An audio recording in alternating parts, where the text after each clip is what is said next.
Ahí tenemos poliuretano, silosano, compuestos vinílicos, todo eso de protección. Como es fundamental que siempre que vayáis a trabajar, era porque no se veía acá a lo mejor, ¿no? Bien, pues que sean hormigones ya resistentes.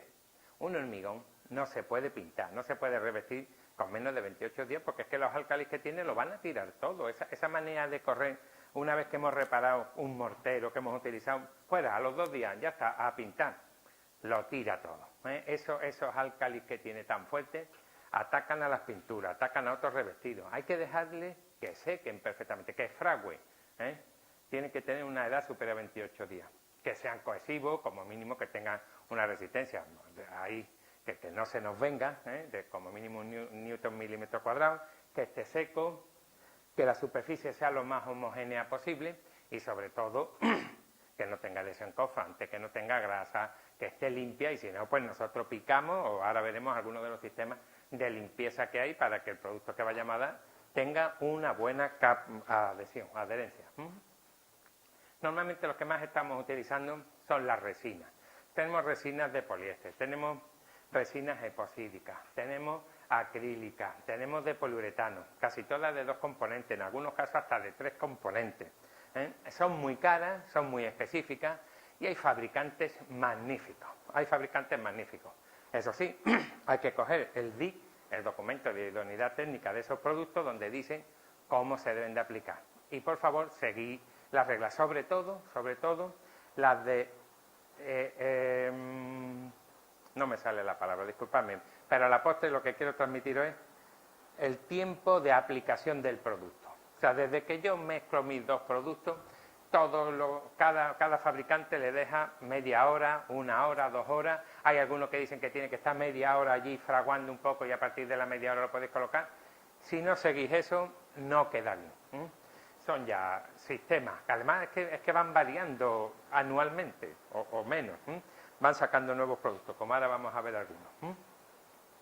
Las resinas epoxídicas, todas las conocéis, son fantásticas, pegan muy bien, tienen una retracción química muy pequeña, la térmica también, hombre, se comportan regular con el fuego, pero bueno, se supone que el hormigón también lo tenemos que revestir normalmente, entonces esa protección que se le da al hormigón contra el fuego, pues ya también protege a las resinas epóxi. Son bastante compatibles con la humedad, hacen una adhesión entre el hormigón y el acero fantástica, posiblemente de las mejores que haya, pero bueno, hay muchos productos como ahora vamos a ver. Bien, ahí tenemos características de esta resina. Según el fabricante, fijaros, pues podemos tener resistencias a tracción de 30 a 90 newton milímetros cuadrados, la resistencia a compresión varían desde 120 a 110 y las hay mayores ya, o sea, tenemos ya algunas que llegan hasta 400. Se han utilizado, por ejemplo, en las torres Petronas. Las torres Petronas, el hormigón que ha utilizado es un hormigón de 100 newton milímetros cuadrados. O sea, fijaros la resistencia. Tenían unas variaciones exotérmicas en las primeras plantas tan fuertes que rompían parte del hormigón, o sea, del calor que desprendían. O sea, se estaban echando con agua, con hielo, para rebajar las temperaturas, y todas esas roturas, bueno, pues se repararon con resinas epoxi, ¿no? Tienen adherencias muy buenas, como estáis viendo, a la piedra, a la cerámica, al hormigón y al acero, y se llevan un poquito peor pues con algunos metales como el cobre, los plásticos, el aluminio, que de por sí, bueno, pues son también un poquito menos resistentes. Bien, ¿cómo vamos a hacer nosotros? Hemos determinado cuál es la causa, creemos que la hemos determinado, a veces nos equivocamos, pero se supone que eso es lo fundamental. Vamos a determinar, que eso sí es fácil, si están vivas o muertas, si están activas o no lo están. Vamos a ver una solución adecuada. Cuanto mayor sea la fisura, mayor debe ser la viscosidad. La viscosidad, acordaros que es aquella propiedad que hace que las cosas no salpiquen. Mientras más viscoso sea algo, menos salpicosa. Si tiráis, sería una forma muy básica de definir la viscosidad, pero a la postre, mientras más grande sea la fisura, acordaros que debe ser más viscosa, porque hay veces que nos dan productos que son muy poco viscosos, son muy líquidos, entonces no nos vienen bien, necesitamos que tengan esa capacidad, ¿vale? Y después vamos a preparar perfectamente la superficie. Si están húmedas las vamos a secar. Si vamos a utilizar resinas, no necesitan humedad. Ningún fabricante de resina te recomiendan que humedezcáis, porque mojáis la superficie, salvo que sean morteros que llevan resina como aglutinante, que entonces estamos hablando de otro producto diferente que no es la resina, que sería un pegamento directo, ¿vale? Siempre deben de estar limpias y eliminar. Bueno, en algunos casos, cuando están sucias, dice aquí, bueno, entramos a ver a uno. Por ejemplo, si son fisuras no estructurales, pues fijaros ahí que están repasando con una venda de fibra de vidrio. La fibra de vidrio, si la utilizáis en algunos casos, que ha sido durante mucho tiempo un magnífico elemento para reparar, pues deben de ser resistentes a los álcalis. Pilkington, la fábrica esta londinense, es la que ha producido los mejores fibras de vidrio, porque hasta el hormigón ataca la fibra de vidrio normal si no está protegido y lo va deshaciendo. Fijaros, hasta el vidrio, ¿vale? ¿Qué ocurre? Bueno, las fibras de polipropileno son también muy utilizadas. El polipropileno es un material plástico que además tiene la ventaja de que no pica, porque todos los productos de fibra de vidrio cortan mucho cuando lo estáis manejando. Deben de utilizar guantes, deben de utilizar mascarillas, que no lo suelen hacer, pero bueno, han funcionado muy bien, siguen funcionando muy bien las de vidrio, las de polipropileno, y antiguamente se han utilizado hasta lo que eran las mallas de gallinero. No sé si aquí es esa malla hexagonal de un alambrito. Bueno, pues han servido cuando son temas que no tienen problemas estructurales. ¿Vale? Por ejemplo, Sika. Este Sika, sí, efectivamente. Fijaros, porque por ahí van diciendo los nombrecillos. Dice, por ejemplo, si tenemos fisuras en hormigón, la normativa esta habla de relleno, habla de morteros a mano o hormigón, y va diciendo cómo se debe de hacer, si el daño es leve, si el daño es medio o el daño es severo. ¿Qué es lo que se puede hacer? El leve es cuando no afecta a la estructura, tienen poca importancia. El mediano es pues que le afecta un poquito, y ya severo es que lo puede hacer. Bueno, pues todos los fabricantes dicen cuáles son los productos que ellos pueden emplear, ya sean en fisuras, ya sean en desprendimiento, en daños estructurales, o por ejemplo, aquí, si son por problemas de hielo, de deshielo o por ataques químicos, y van diciendo, ahora a continuación veis en la siguiente tabla, cuál es el producto que ellos dan. O sea, cualquier fabricante de categoría, como puede ser Sika, vais a ver también luego BAF, tenemos también algo de Weber, ¿vale? De casos concretos. Vamos a empezar nosotros ya cómo debemos hacer las cosas. La primera es, si la fisura es pequeña, imaginaros que esta es la fisura que tenemos nosotros, la vamos a tapar como estáis viendo aquí, con una cinta adhesiva. Esa cinta adhesiva, y vamos a empezar con una boquilla, vamos a hacer nosotros unas perforaciones aproximadamente de 20 milímetros de diámetro, para que metamos aquí nuestra boquilla y empecemos a meter presión con la resina.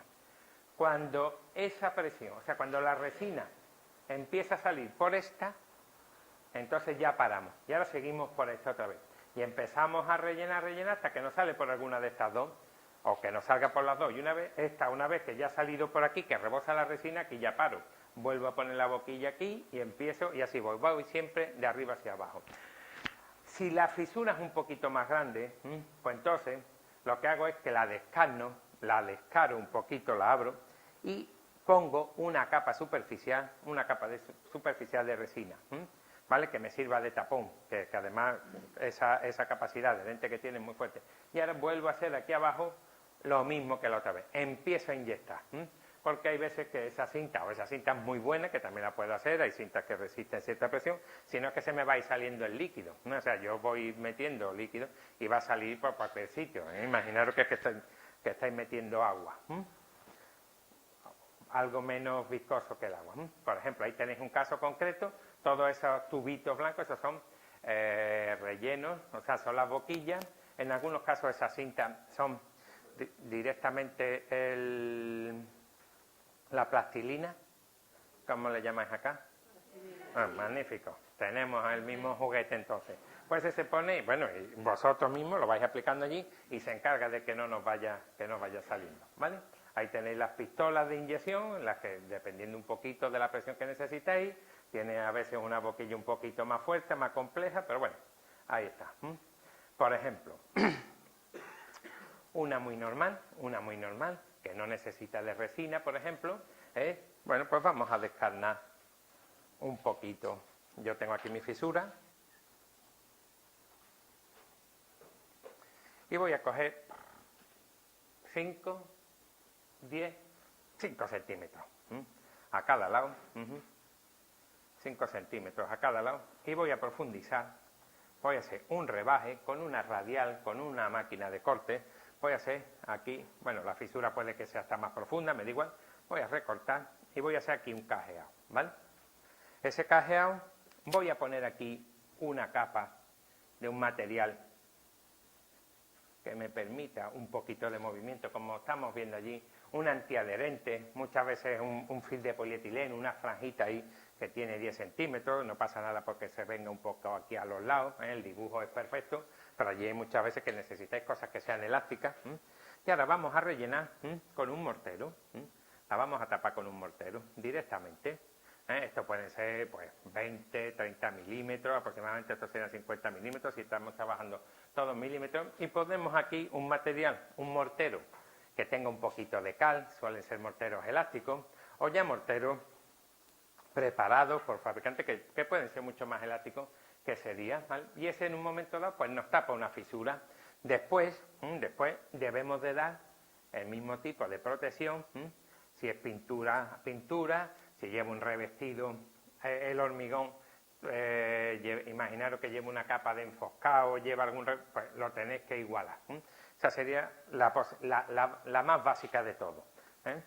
Hay veces que también le disponemos, además del cajeado ese, cuando va a llevar un revestido por encima, le metemos en medio esas mallas que hemos visto también, que favorecen, esa malla favorece el posible movimiento. Imaginaros que algunas cosas son térmicas, son externas, que se pueden estar produciendo pues constantemente. Una fachada orientada aquí al sur, pues lógicamente le va a estar pegando mucho el sol, entonces hay ciertas fisuras que si el material no es muy elástico o el revestido no lo es, le ponéis una malla que hace las veces pues de la armadura del hormigón. Van bastante bien.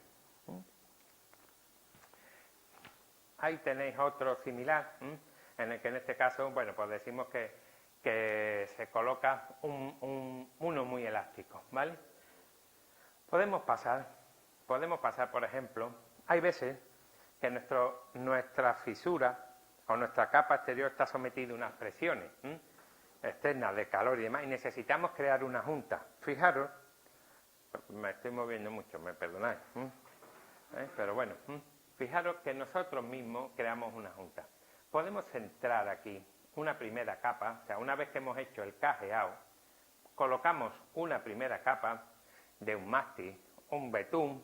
El betún ensucia mucho y es una gasa. Yo suelo poner más ahí elementos de film de polietileno, etcétera, que son bastante impermeables y sobre todo que es bastante deformable.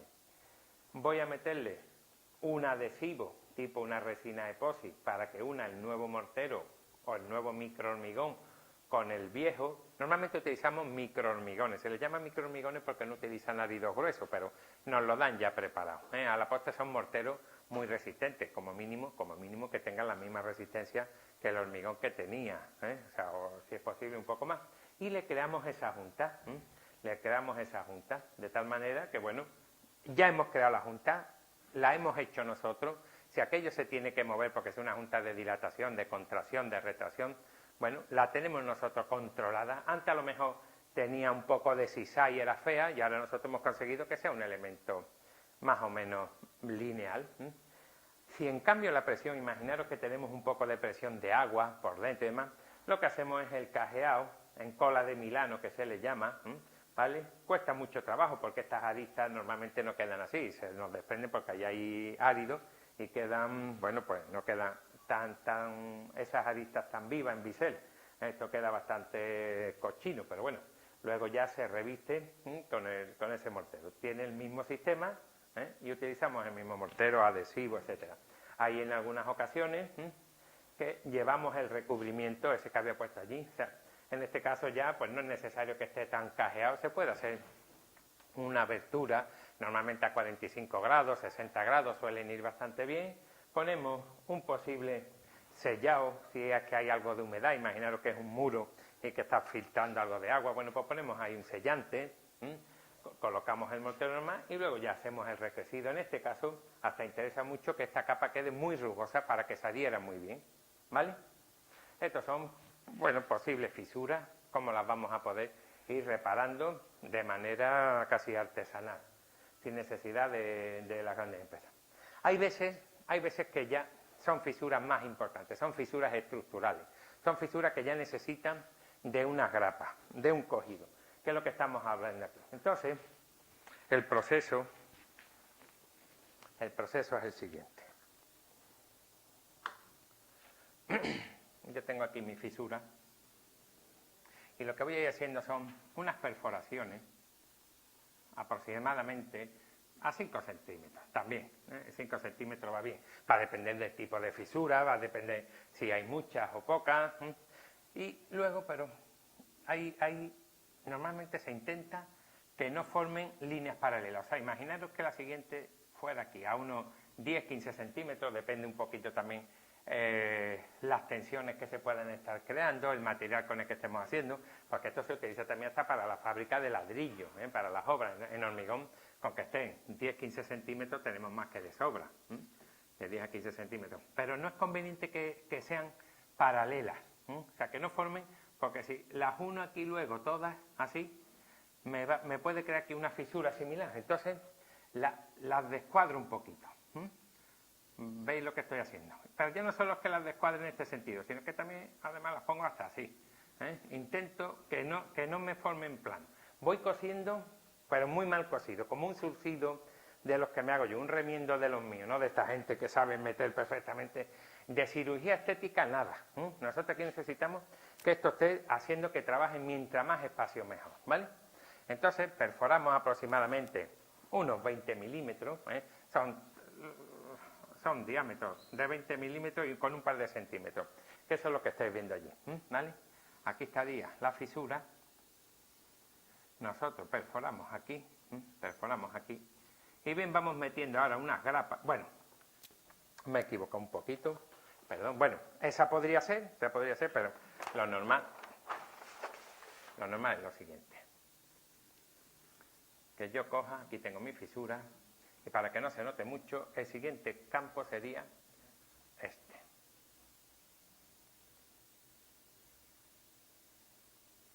Este sería según el cajeado. Es un cajeado que puede ser, bueno, 20 milímetros, por ejemplo. Después de ese cajeado, hago este. Este ya es para nota. Pero bueno, vamos haciéndolo poco a poco. Se supone que este ancho son los 10 centímetros y este ancho siguen siendo los 10 centímetros, ¿vale? Tengo aquí mis 2 centímetros, estoy mezclando centímetros con milímetros, me perdonáis, ¿vale? Aquí también unos par de centímetros, 3 centímetros, y aquí vamos a ir metiendo unas grapas de aproximadamente por 6, 7, 5 centímetros, de 5 milímetros de diámetro, 5 milímetros de diámetro, de materiales a ser posible galvanizados, pero galvanizados, en este caso lo que estamos haciendo es aguantando, son fisuras que se han producido por problemas estructurales y nosotros queremos que esto tenga continuidad, ¿vale? Y vamos a meter esa grapa. Vamos a dar a continuación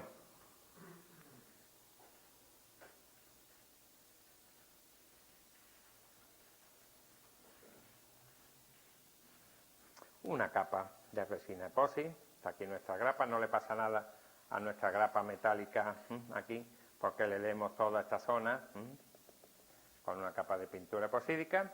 Y a continuación ya no voy a seguir dibujando porque si no me quedo sin papel, ¿vale? Ya cogemos y volvemos a rellenar todo esto con un mortero, un microhormigón lo más elástico posible. Si esto por casualidad estuviera provocando agua, pues bueno, pues se sella aquí con un material impermeable, una silicona, en algunos casos metemos hasta cordones de neopreno, ¿vale? Que eviten la entrada. Y ya con esto estamos resolviendo el problema de la fisura, pero además dándole continuidad al hormigón, ¿vale? Ese sería en parte del esquema que hay ahí.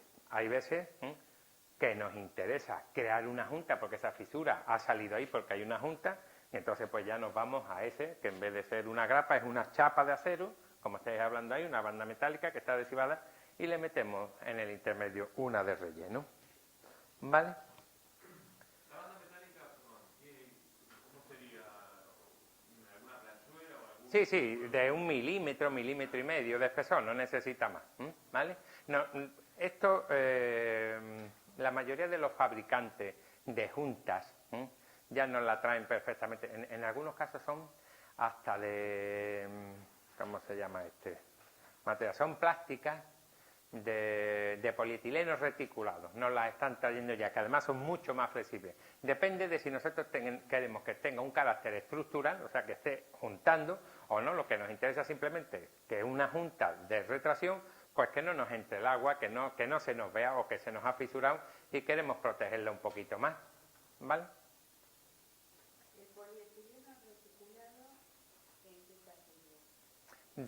Pues en un sitio donde no tengáis un problema estructural, simplemente es un elemento bastante resistente y que os las traen hechas ya, son parecidas.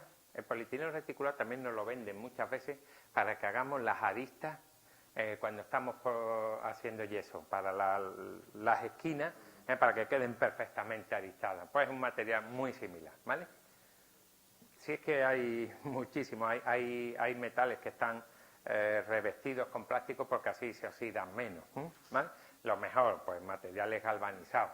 El inoxidable, que había mucha gente que lo recomendaba, el galvanizado tiene un problema, y es que queda una superficie magnífica, casi inoxidable, pero queda tan liso, que si queremos que se adhiera bien, hay que picarlo, hay que desprotegerlo un poquito. Hay productos, hay uno que es muy conocido, que es el Wash Primer, que lo que hace es que picotea un poco, digamos que lo hace más rugoso. El acero inoxidable es que sí que cuesta trabajo, yo lo he visto en libros, que me pongan ahí grapas de acero inoxidable, pero entre que cuestan muy caras, y después que el hormigón en el acero inoxidable sí que nos lo traemos, pues hay que tener mucho cuidado, ¿vale? El acero inoxidable queda muy bien visto, necesita muy buenos tratamientos, pero para refuerzo no creo que sea estrictamente necesario. Bien, aquí tenéis, por ejemplo, otro en el que lleva el recubrimiento, son distintos tipos, extraídos de una serie de manuales. Aquí tenéis más o menos el grapado cosido, que normalmente, fijaros que ahí lo que estamos haciendo es, bueno, porque ha habido un problema estructural. Entonces se le abre un orificio en uno de los extremos y por ahí se inyecta directamente. También se puede inyectarle, se puede sellar con resina epoxídica, ¿vale? Serían distintos sistemas, pero estáis viendo cómo las grapas son diferentes, están puestas un poco ahí sin un orden. Bien, también existen ya bandas de fibra de carbono de bastantes fabricantes que nos pueden hacer las mismas veces. Lo que pasa es que esto es tan caro que no merece la pena. Para una cosa de esa, casi la banda es preferible que esté tapando toda la fisura, ¿vale? No tiene, pero bueno, están en el mercado, te lo venden y por eso os la transmito. ¿Cómo se adhieren Las bandas con adhesivos, con adhesivos que ellos mismos te venden. Zika, por ejemplo, Zika te pone aquí el Zicatop, por ejemplo, para que luego ustedes podáis utilizar la fibra de carbono de ellos. BAF también tiene la suya, cada uno tiene, pero en un momento dado cualquiera de las resinas epoxídicas del mercado le van bien. Hay que preguntar porque algunas, las resinas epoxi, como habéis visto, tienen variantes en resistencias a compresión, resistencias a tracción, viscosidad, resistencia a temperatura. Son tan variadas que algunas pues tienen un poquito más de componentes que pueden atacar hasta la fibra de carbono, que de momento está yendo muy bien, ¿vale? Pero con cualquiera de esos adhesivos va bastante bien. Ahora veremos un par de ejemplos. Bueno, esto es lo que dice Zika y ahí tenéis todos los productos que ellos tienen, que a lo mejor algunos de estos, igual cuando vayáis a llamarlo, ya tienen otro nombre, directamente. ¿vale? Ahí estas son imágenes que ellos ponen de cómo se van reforzando, ahí cómo está protegiendo, pasivando las estructuras, ¿vale? Bien, un sistema que se está utilizando bastante para la limpieza, para elementos, es lo que estos señores de Bath llaman la hidrodemolición, que es romper con agua a presión. El agua a presión presenta unas ventajas sobre, por ejemplo, el picado con un martillo neumático. El martillo neumático da vibraciones a la estructura. Pues además, deja aquello en alguna zona muy dañada. Deja mucha suciedad, deja mucho polvo. Después hay que pegarle un tratamiento previo, sí, dependiendo del tipo de reparación, pero por ejemplo aquí, como estáis viendo, dice que te lo deja, aparte de limpio, te lo deja preparada con una superficie humedecida. Entonces, claro que necesitamos esa presión de agua para que lo pueda hacer. Es relativamente fácil de utilizar, un operario normal está lanzando, con las lanzas estas de agua a presión, está lanzando, pero no ejerce presión sobre él, que vosotros sabéis que el martillo neumático es él el que tiene que estar poniendo a su cuerpo. O sea, si vosotros dejáis un martillo neumático puesto así, o sobre el techo, el martillo neumático pesa más que un mal marido, que una mala mujer.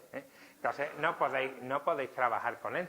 En cambio, esto es una manguera que tiene muy poco peso y la presión no os tira para atrás. O sea, tiene bastantes ventajas. Eso sí, son productos que se están incorporando a la construcción, son bastante buenos. Por ejemplo, si tenemos que limpiar elementos estructurales de acero, pues ya os piden un chorreado mediante la granalla de acero. La granalla de acero son bolitas de acero, que son bastante resistentes y limpian hasta que van dejando ahí un brillo, el que le llaman el SA2, ¿vale? Porque hay que chorrearlo y que quede muy limpio todo, para que la nueva adherencia sea perfecta. Bien, sistemas que vamos a ver recrecidos con hormigón, de perfiles, con armaduras exteriores y con bandas de carbono. La fibra de carbono está de moda. También existe la fibra de vidrio, pero no se está utilizando. Y a la postre son materiales muy similares. Son muy similares. La de carbono posiblemente sea un poquito más elástica, pero en cambio las de vidrio son más resistentes al fuego. Y no la están comercializando. La de carbono sí la ha cogido todo el mundo, además la están utilizando para raquetas de tenis, para zapatos, para envolventes de coches, se está utilizando mucho. Bueno, ya la siguiente que tendremos será la mitad, la de grafeno, pero esa todavía está muy si alguien quiere hacer una tesis doctoral o algo, ahora mismo en la universidad creo que es la de Massachusetts, no lo tengo claro, pero le acaban de dar, no sé si han sido 20 millones de dólares a un investigador español que está ya haciendo sobre grafeno y es de los que está consiguiendo mejores resultados. Y va a ser un material que de aquí a muy poquito lo vamos a poder utilizar para reparaciones. Tiene una elasticidad y una resistencia todavía mayor que la fibra de carbono, que como sabéis en el peor de los casos es del orden de 5 a 6 veces la del acero. ¿Vale? Bueno, es muy barata, es bastante barata la fibra de carbono. Inicialmente, hace cuestión de 10 o 12 años, estaba más cara que está ahora mismo. Pasa como con los ordenadores. Este ordenador vale hoy más barato que hace 20 años cuando yo me compré el ordenador. Mi primer ordenador creo que me costó, pasándolo a peso, pues 1.200.000 pesos. No, tanto no, eso es mucho. 1.000.000 de pesetas son 6.000 euros, 6.000 euros por 6 son 36.000 pesos, ¿vale? Ese fue mi primer ordenador y tenía 512K, no tenía ni disco duro, tenía allí con floppy disk. Bueno, yo es que también Vitruvio fue mi primer maestro, así que imaginaros si llevo ya tiempo en la carrera, ¿vale? Entonces, que son materiales que gracias a que se van utilizando y que cada vez más fabricantes, pues van mejorando el precio. Pero sobre todo su principal ventaja es su adaptabilidad. Vosotros, una chapa metálica pesa mucho, una chapa metálica de estas que están vistas por ahí, es que la tengáis que pegar en el techo. O sea, hacen falta unos cuantos señores y de los que han desayunado fuerte, los desayunos estos de los hoteles, los de buffet libre, ¿vale?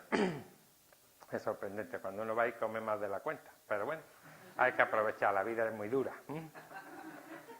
Y esto no, y esto es una banda que pesa del orden de 30 a 60 gramos en metro cuadrado, o sea, pesan muy poquito, y sobre todo que se adaptan, mientras que una chapa de acero, si la deformación, por ejemplo, que va a tener una estructura, por la afluencia normal, que puede que tenga 5 o 6 milímetros, pues vosotros las chapas de acero tenéis que empezar, como ahora vais a verlas, a meterlas con puntales. Hay veces que hay que calentar la zona para doblarlas un poco, y eso que utilizamos chapas de muy poco espesor, se recomienda que para los refuerzos tengan 3-4 milímetros, no sean mayores, y a veces nosotros ponemos unas chapas fortísimas, que hacemos que no colaboren con el hormigón, sino que trabaje solo el acero, o sea, nos estamos olvidando de la capacidad portante. Es tan relativamente poco el coste más y la seguridad que nos quedamos nosotros de que lo que ponemos es suficiente, que por eso lo estamos haciendo. O sea, los refuerzos que vamos a ver ahora, digamos que medioambientalmente no son aconsejables, pero hay veces que no queda más remedio. En esto del medio ambiente hay algunos estudios que son muy buenos, pero no son reales. Dice, por ejemplo, una tesis doctoral de una compañera, dice que la solución óptima para los cimientos son los pilotes, porque el metro cúbico, o sea, un edificio hecho con pilote utiliza menos hormigón que uno hecho con zapata o con platea. Y es verdad. Vamos a grandes profundidades más, utilizamos muy poco material. Pero ¿cuánto cuesta un metro cuadrado de pilote, si queremos en un cimiento, sobre el metro cuadrado hecho con una zapata, con una platea? Por lo menos el triple. Si es que ese doble cantidad de dinero que me ahorro por no tener que utilizar pilote, lo puedo invertir en sembrar árboles, en utilizar cualquier otra cosa. O sea, que hay veces que es que la maquinaria tan específica, aunque ya no es una cimentación, no es un cimiento especial, un pilote hoy día ya lo hace cualquiera, ¿no? Pero es tan complejo, o todavía estamos pagando esa posible complejidad que hace que, bueno, que los cimientos por pilote vayamos cuando el terreno ya es muy desfavorable. Ninguno de vosotros piensa cuando hace un edificio en cimentar por pilote, ¿vale? Siendo el que menos hormigón utiliza. Bien, bueno, se adaptan muy bien. Vienen en rollos de 50, de 60 metros, con lo cual no necesitan empalme, no necesitan soldadura. Entonces, tiene muchas ventajas de utilización, ¿de acuerdo? Y después, lo que decimos ahí al final, tienen un comportamiento al fuego nada interesante, digamos que como carbono que es, pues arde con cierta facilidad, no tanta como los brillantes, si alguna tenéis un brillante por ahí por bar, ya veréis con un encendedor lo fácil que arde y además nos deja restos, mientras que, por ejemplo, la mina de los lápices, sabéis que también es de carbono, es el grafito famoso, simplemente porque está laminado y ese no arde con tanta facilidad. La fibra de carbono arde, pero es que nosotros normalmente las estructuras de hormigón las revestimos para protegerlas del fuego, no las dejamos vistas, sobre todo zonas de garaje y demás donde nos piden una resistencia al fuego más importante, o sea que son muy parecidas, ¿vale? Por eso tienen tanto éxito actualmente la fibra de carbono. Bien, ahí tenéis distintos productos que hay, están los laminados, están los tejidos impregnados, y estas son una serie de características de módulos de elasticidad, de resistencia a tracción, de deformaciones, resistencia a compresión. Bueno, todas ellas que el que vayáis a poner vosotros os va a decir cuánto es la resistencia. Y ahora veremos un ejemplo de uno de ellos. Dentro de los refuerzos que podemos hacer, tenemos la de hormigón armado, la más fácil de todas. Fijaros que aquí hemos puesto que el pilar que falla es el del centro, ese que está ahí rojillo. Entonces podemos o recrecer o podemos recrecer y además unchar. El problema de verdad es que si ese pilar va mal y lo vamos a recrecer, debemos de recrecer todo el pilar. Hay que olvidarse un poquito de recrecer solo esa zona porque estamos incrementando la carga, no sabemos cómo están las otras y por eso le estamos metiendo un poco más de carga que es conveniente que lleguemos hasta abajo. Es relativamente fácil, aquí tenéis por ejemplo, un refuerzo, una imagen de un refuerzo normal, esto me parece que una imagen de VAR, donde una zona que estaba más o menos afectada, que si la lluvia, el salpicoteo y demás, bueno, pues se refuerza esa zona. No es lo normal que solo se refuerce en zonas, se refuerzan entero, pero en este caso, bueno, pues se decidió así, ¿vale?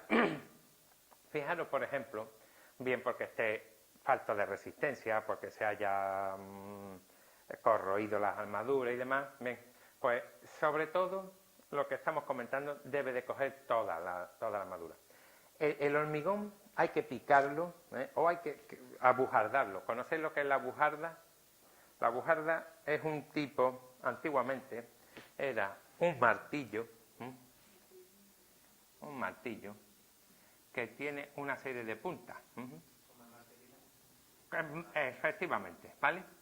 Y esto hoy día ya no se hace a mano, esto ya directamente hay unos picos neumáticos que tienen esta forma, ¿vale? Está aquí y va picoteando. Lo que hace es rompiendo esa capa tersa y suave que tiene el hormigón, que además le quita todos los revestidos. Vosotros aquí no estáis viendo nada de hormigón, pero sabéis que ahí hay un revestido de pasta de yeso, no será de mortero de cemento, este es mortero, ¿vale? Y todo eso hay que quitarlo porque no se adhiere, no se adhiere bien. Y entonces hay que picarlo con esa martillina que estamos hablando ahí, con un chorreado de arena, humedeciéndolo además. Si vamos a utilizar hormigón con hormigón, sí es muy conveniente que se haga, que sí se haga con el humedecido. Si va a ser con una resina, simplemente que esté limpio. Ahora lo vamos a ver, ¿vale? Mirad aquí, por ejemplo, detalle. Es conveniente, como se indica ahí en el dibujo, que cada 40 o 50 centímetros hagamos un rehundido mayor en los pilares, de tal manera que podamos conectar la armadura de fuera con la de dentro. Fijaros que aquí hago un pequeño rebaje, como una entalladura en el pilar. No solo pico la capa superficial, sino quito el recubrimiento de la armadura. Y uno, mediante estas horquillas, la armadura de fuera con la armadura de dentro, ¿vale? Entramos de unos 30 a 40 centímetros. Y sobre todo también se hace arriba y abajo. Con eso conseguimos que haya mayor transmisión. En el caso, como estáis viendo aquí, que tenemos un refuerzo, un pilar de hormigón que lo estamos rellenando con 15 centímetros. Bueno, pues por aquí, aquí estáis viendo cómo va enlazado y aquí cómo estarían en planta, le deberíamos de meter esas horquillas, ¿vale? Eso es una buena solución para que trabajen las dos armaduras. Hay muchas veces que lo que hacemos es que nos olvidamos del de dentro y trabajamos solo con el de fuera. Esto es bastante fuerte, ahora hay un ejemplillo rápido. Debe de llevarse hasta los cimientos, se deben de hacer ahí unas pequeñas hendiduras para que la armadura esté también trabajando, que esto no se nos vaya a deslizar. Hombre, esto ya se hace en muy pocas ocasiones, que hagamos zapatas inclinadas se hace en muy pocas ocasiones, ya normalmente las hacemos horizontales y sobre ellas trabajamos, pero estas tenían el diseño, toda la bibliografía antigua decía que esto se hacía así porque era la forma de transmitir la fuerza y toda esta parte de aquí del hormigón que metemos ahora mismo, pues como no es necesaria no se ponía, pero no es cierto, ahora nos viene muy bien porque ahí apoyamos la solera y apoyamos el forjado. Tú me avisas cuando quieras trabajar. Pues, vale, pues venga, perfecto. Me dicen desde producción que hay que cortar, ¿vale? Minutos de publicidad. Tengo una pregunta. Voy a traer también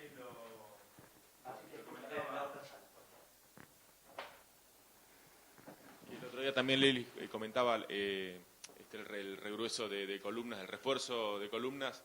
Yo me pregunto si trabajan solidariamente las dos, ¿no? Si no, me da la impresión, nunca lo hemos hecho, pero me da la impresión como que el hormigón, no sé, es como una columna hueca hace uno, ¿no?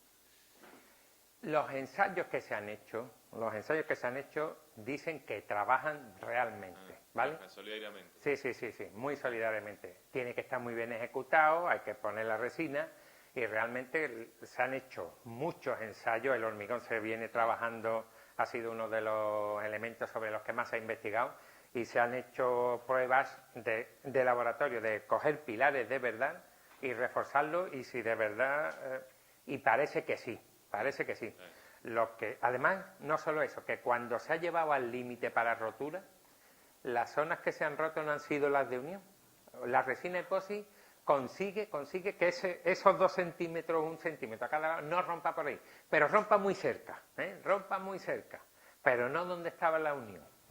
Sorprendentemente le da un tratamiento muy superior. ¿Qué ocurre? Que ya que lo vas a hacer, dices que por poco más, simplemente, como vas a ver a continuación, con el refuerzo, ya tienes casi la misma sesión que tenías antiguamente. ¿Vale? Si es que creo que nos estamos quedando sin grabación. Breve. En Fernández Cánovas, el manual, precisamente en el sunchado, el refuerzo de pilares, además se agrega que cuando se puede, él recomienda hacer como una suerte de aserrado en el recubrimiento, es decir, quitar partes del recubrimiento en una zona de manera alternada para lograr un anclaje mecánico